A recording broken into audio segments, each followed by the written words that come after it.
So I don't really know much about firearms. I'm not a huge fan of them. They're not a hobby of mine, and there's no particular attraction to them for me. But being that I'm American and people like to link firearms to Americans, I do find myself wondering sometimes what the typical German feels like and what their feelings and opinions are on those things. And I don't find many that are particularly attracted to them, like myself. I'm not either. Also, most of them say that they're happy that most people in their country want nothing to do with them. But there are some Germans who actually like firearms. I found this German guy who makes content on it, calls himself the Slingshot Channel. And after watching a few minutes of it, I'm gonna watch the rest with y'all. But I was like, yeah, I wanna talk about this. And I'm gonna be quite interested to see what the comments look like after watching this video, just to see if there's other Germans out there who actually like firearms as much as this guy does. He's got like 30 something weapons in his home, but we're gonna find out more about it right now.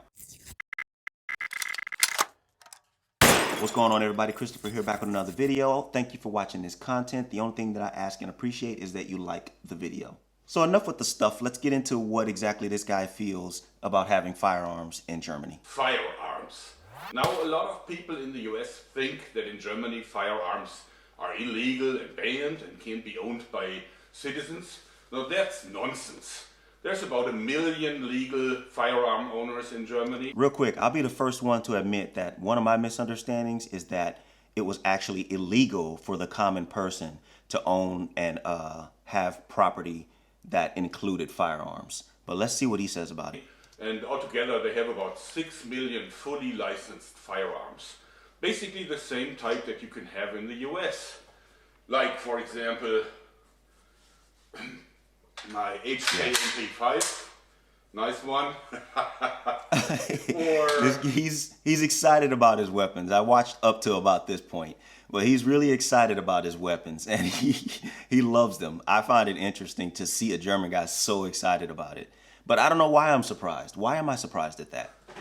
This pump gun. Also a nice toy. Now in the US, weapons like this usually get the back stock part sawed off. Now I know that is like the typical representation of somebody who has like bad intentions with it because they want to be able to fit it in spaces where, you know, it otherwise wouldn't be able to go. But yeah, that back stock part, back where the back of his hand, his palm is, usually gets sawed off, and they call it a sawed-off shotgun. Handguns are also fully legal, like this Roger Super Red Hawk. Nice. My trusted Para Ordnance 1245. Always good to have. Small, very easily to hide weapons too. So this is, I guess this is a common thing over here. One of my favorites is the original Walter PP. It's really a nice gun. It's really, I mean, production qualities are superb. That's one of his favorites? Really nice. Even tougher stuff, like this Desert Eagle, isn't a problem at all. Now that I am familiar with, mostly because of video games. Like that's like one of my favorite type of guns to use in video games, the Desert Eagle. That looks like I'm not gun savvy, but it looks like it's a 50 caliber Desert Eagle. They call it the Desert Ease back in the States. But that is one nice gun to use in video games. All right, licenses. What's he got to say? Now, of course, you can't just go into a gun store and buy a weapon like this. You have to have a permit. I happen to have 5 of those because you can only get 8 guns per license. So if you have more than 8 guns, like I currently have 34 on my licenses, you need more. You can only get 8 guns per license? Only? He says only. You can only get 8. This guy has 5 licenses where he can have 8 guns per license. My goodness, and he just said he had 34. So he's got 6 more weapons he can collect on his 5 licenses. Who needs that many weapons anywhere? Like, you can't use them all at once. Oh man, you have to be a hobbyist to just be collecting all these weapons. For what? I have 5 of them. One has still a few entries left. Now, how do you obtain a license like that? Well, it's not so hard. If you want a gun, you can get it. You have to invest a little bit into learning, and you probably have to pass an exam to prove that you know enough about guns. And you have to have a reason for applying for a firearm. Now, what are these reasons? All right, we see here sports shooters, hunters, and collectors. This guy's obviously a collector. But from what I'm understanding so far, I don't think you can just walk into a place and just be like, you know, let me get, I'll take the Desert Eagle. I think you have to show, I'm pretty sure there's going to be like an extensive kind of proof method that you have to show, these weaponry sellers before they'll just hand one over to you. Hopefully he'll go into it. But sports shooters, hunters, and collectors are the groups who can get a license so far. And I'm guessing, I don't know what it is in the States, but I'm guessing it's not dissimilar from in the States. People are just like not following it for some reason. Basically 3 of them. There are some more exceptions, but the most common types is 3 of them.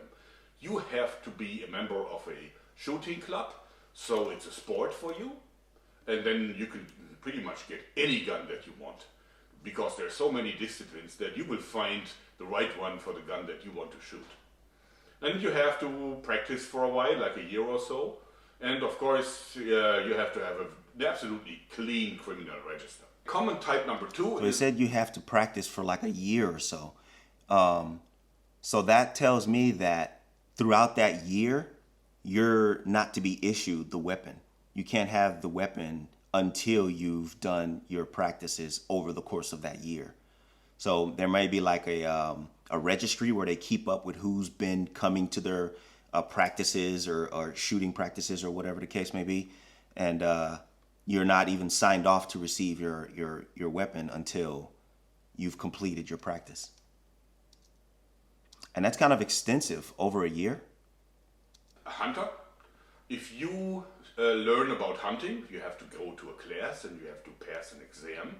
But after you've passed it, you are okay to buy as much as the 2 handguns and as many long guns as you want. The third major type of license is the collector's license. If you are a collector, you have to prove that it's serious, and you also have to define the area of your collection. But then you're pretty much allowed to buy as many of those guns that fit into your collecting category as you want to and as you can afford. There are people that have hundreds of guns on their collector's license. Hundreds of guns on their collector's license. Can you imagine a German like having hundreds of guns? He said you have to prove that you're a collector. I wonder how you prove that. I wonder what constitutes proof of being a collector. Because you can't collect them. You can't show them your collection, right? Because you're not allowed to have them until you've proved that you're a collector. So I wonder how that works. All right, so you can own all these guns. It's possible. It's not hard to do.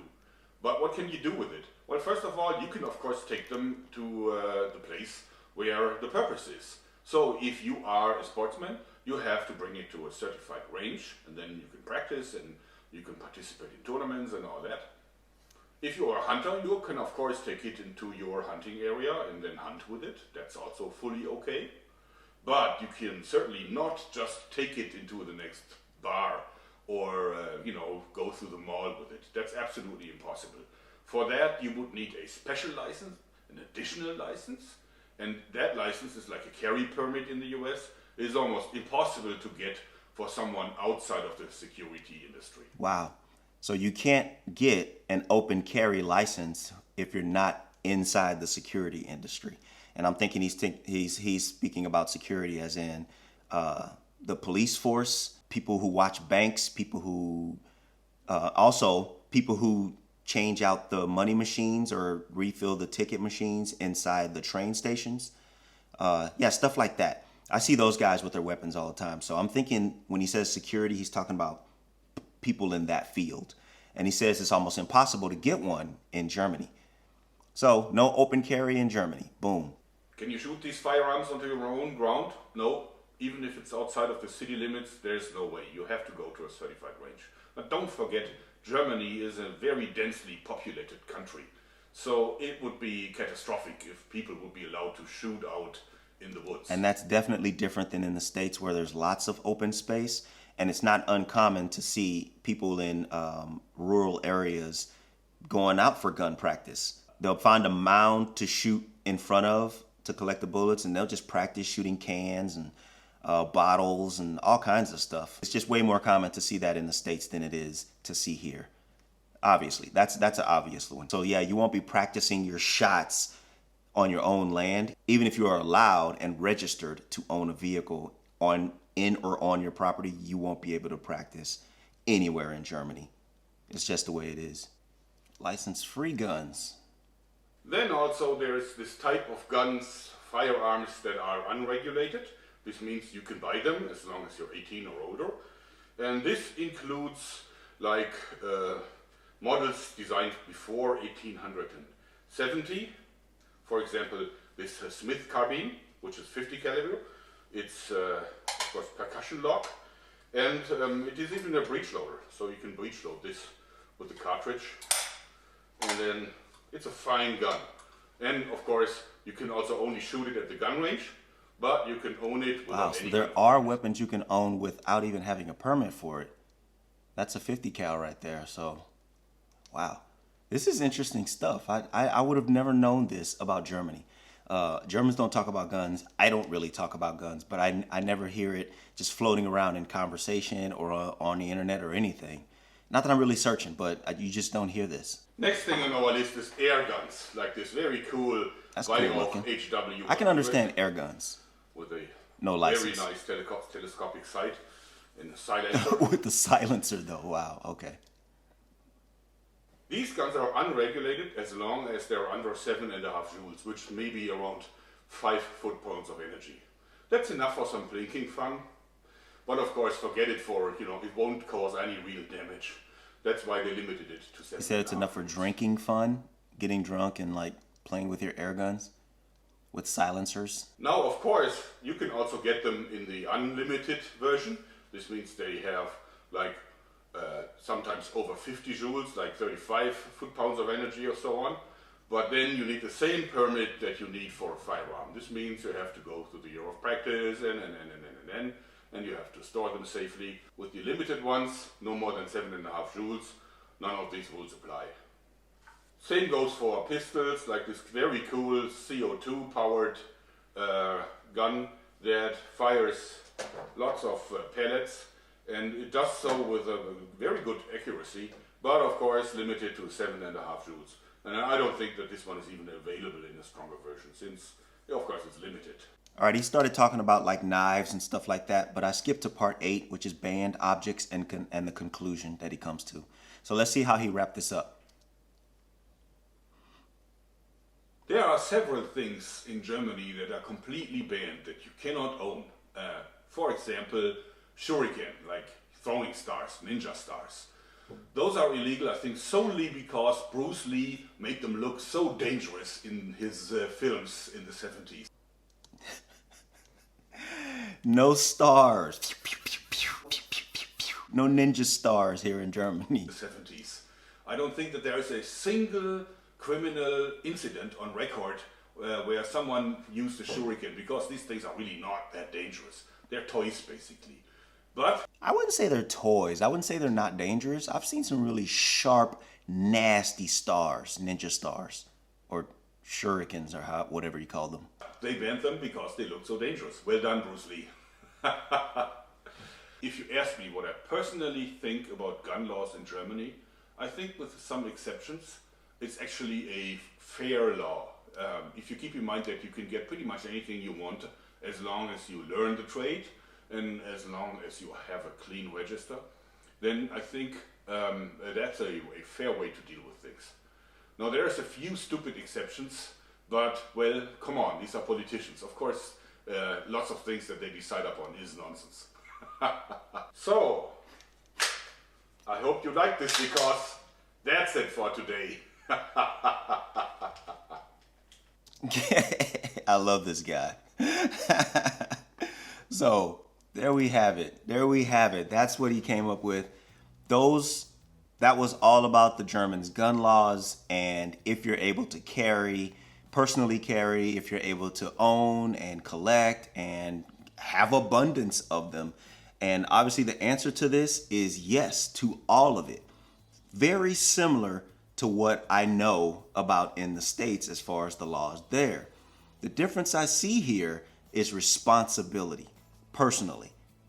You can call it whatever you want, but the difference I see in the States, people are taking less responsibility with firearms than they are here in Germany. This guy is a fanatic. I think it's clear to see that he is a firearms, weapons, guns fanatic. All right, so he loves his guns. I don't bet that he's the only one. I'm willing to bet that there are millions of Germans and other places around the world that really like their firearms. I think the difference comes down to just being responsible about it and intention. That's what I come up with. What do y'all think about Germany and its gun laws? And do you own guns? Do you even like guns? Y'all know I'm active in the comments. Let's talk about it.